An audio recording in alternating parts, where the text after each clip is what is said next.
li ci biir tool mooy seen jataayu xam-xam bi fekk baykat bi ba ci biir toolam di waxtaanee ay ndamam ak ay jafe-jafeem ñoo ngi ciy ànd ak sunu sponsor bii di Astol di indi engrais ndox yeeg poudre yi nga xam ne dañ leen di jaarale ci xob yi ak engrais araw yi jaar ci reen bi xarit jëndal ci produit Astol yi soo bëggee dooleel Mas Agri ngir muy mën a dem ci tool yi tourné yeneen vidéo.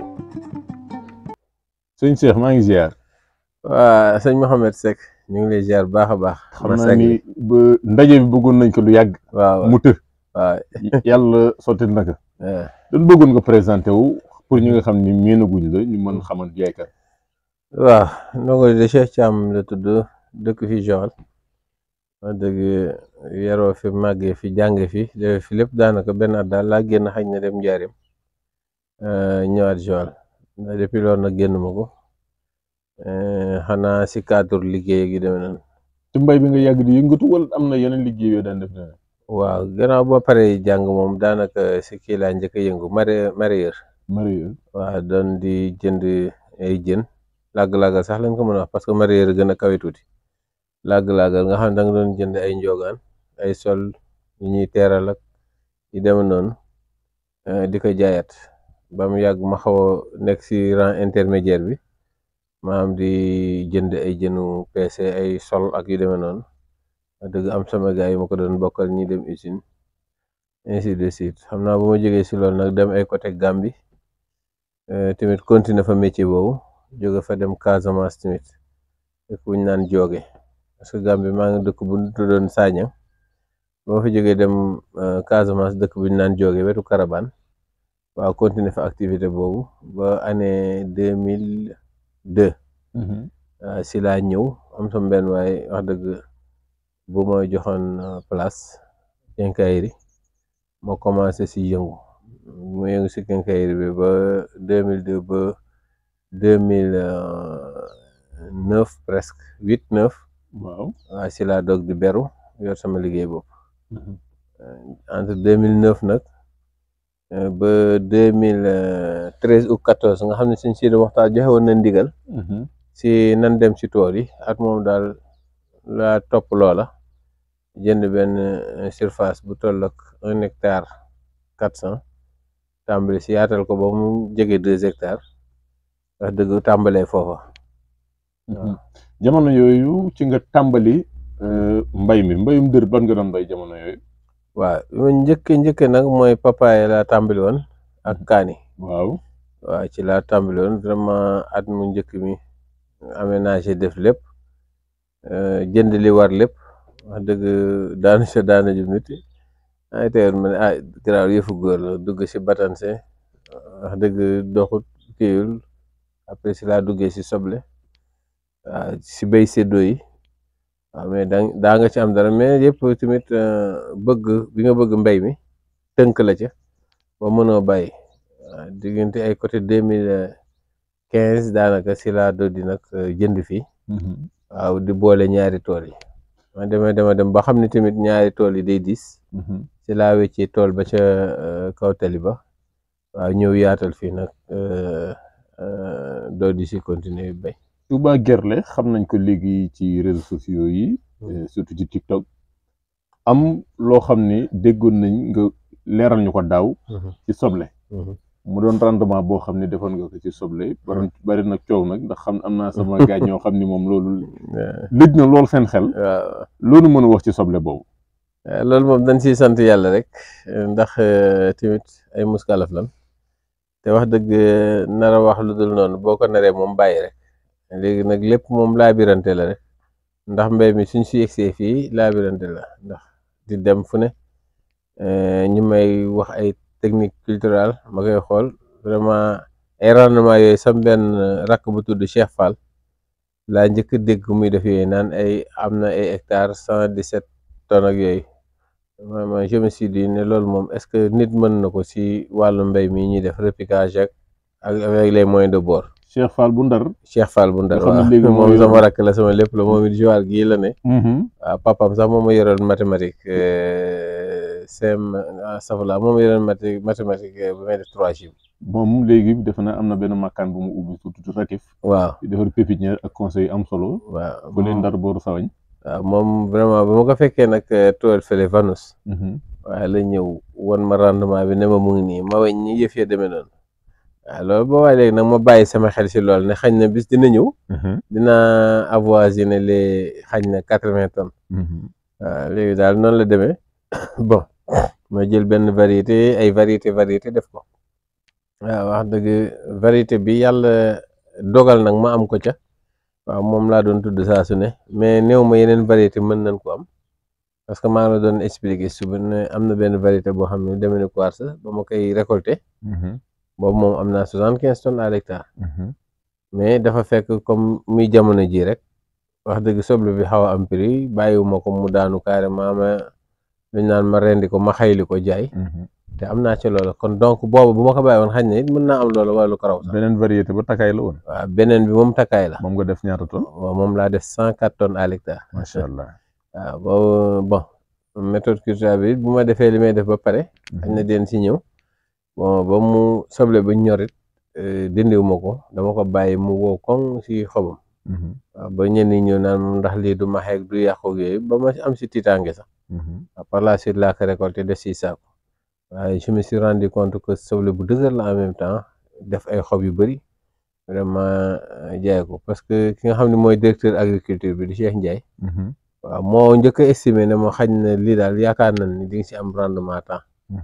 waaw sama beneen nijaay bu tudd Seck Ndiaye wax di ñëw ne ma lii da nga si am lu ëpp 80 tonnes à l'hectare. Cheikh Ndiaye bu SDDR Mbour. waaw bu SDDR Mbour. parce que dafa si defoon ay plan kii waa. kooku moom wér na parce que maag moom ñoo bokk jàng. waaw nekk Bambey. léegi suñu ñëwee ci liggéey bi. yow lan nga fan nga jaar ci mbay mi ba nga yegg fii da ngay jógee rek ñëw dugg ci goutte à goutte directement soble wala lan la. waaw moom mbay moom maanaam fi gaa yi di jaar rek jaar naa fa. ak jigul fu gaa yi jaar rek jaar naa fa mooy dama tàmbalee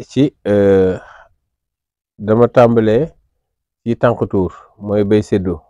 waaye di defar ay bassin ut samay xale ñuy sotti waaw bay séddoo dem na bay jamono sax man dama daan jëlandoo lu ma juróom-ñetti surga. waaw yoo xam ne dama leen di morceler di ay terrain kenn ku si nekk ñëw jël ñu am fi ay teen parce que foo xool teen bi rek jamono yooyu juróomi teen ak waaw ak ñaari yi fu mujj muy juróom-ñaari teen. loolu ban jamono ban année la. loolu mën naa ni tout juste 2000 parce que fee si tali ba laa njëkk a tàmbalee kii ba mooy 2014 boobu may wax. mais biir 2015 16 daanaka ba 17 daanaka si loolu lan ne.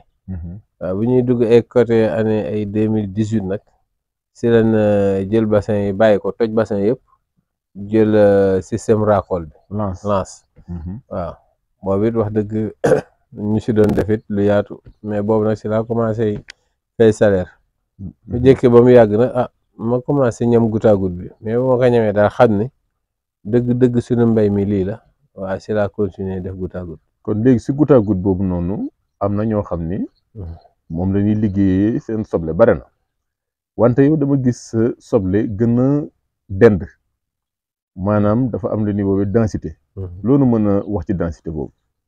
waaw parce que dama dem comme ni ma wax leen lu si nekk dañ si am référence muy maam Cheikh Fall moom ba ma ko fekkee Valence dafa ñëw ma xool soble si gis ni wax dëgg da ngay gis loo xam ni yaatuwut sax 5 centimètres diggante soble ak morom ma seen semi direct. waaw man ni pourquoi pas ñu jéem ko essayer fii si laa def man wàññi densité bi def ko ba 7 centimètres pour ne pas trop exagérer.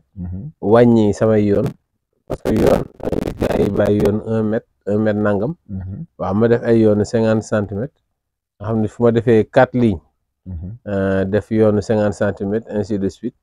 waaw mais il s'est trouvé que ni ndeket soble hybride yi moom maanaam jege yow teewul ñu toll ni ñu bëgg a toll. doom yi duñ xatalante.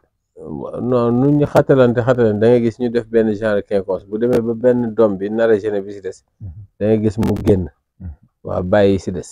waaw wala mu laaj ko mais lu mu koy nañ mu wàcc si suuf yëpp du ko tee moom développé si suuf.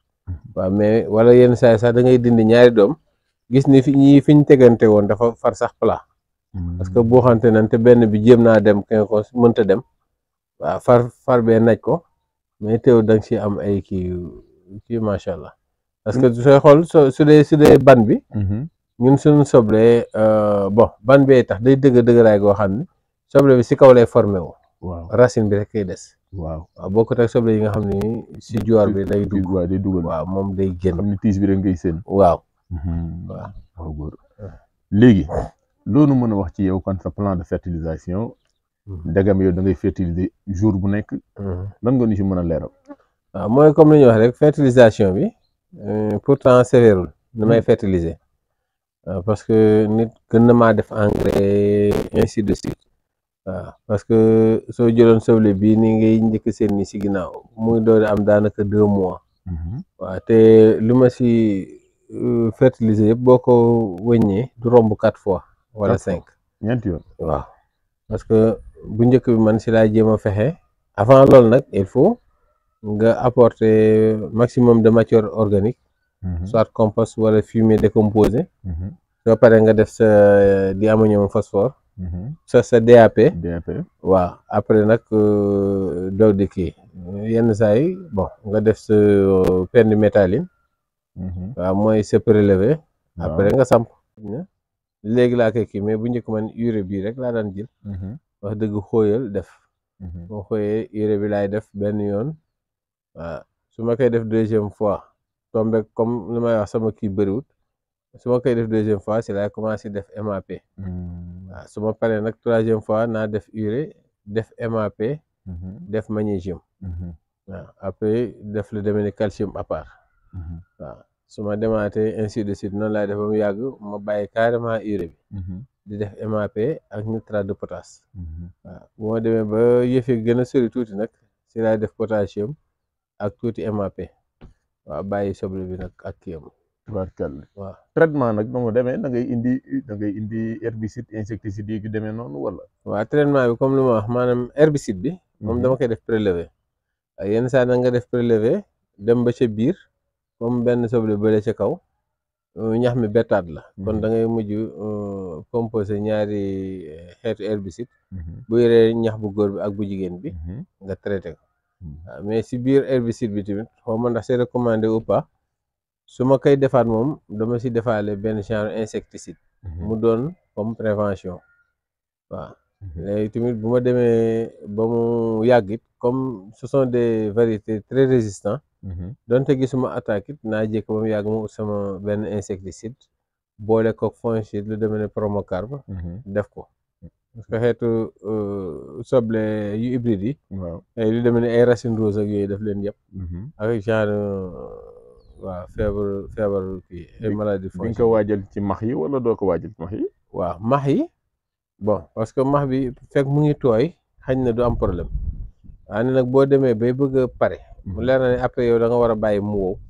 jamono yi laay def max yi lu demee ne close band wala pirical. waaw léegi nag yooyu bu ma ko defee injecté ko waaw dinaa si roosewaat ay quelques fan bàyyi.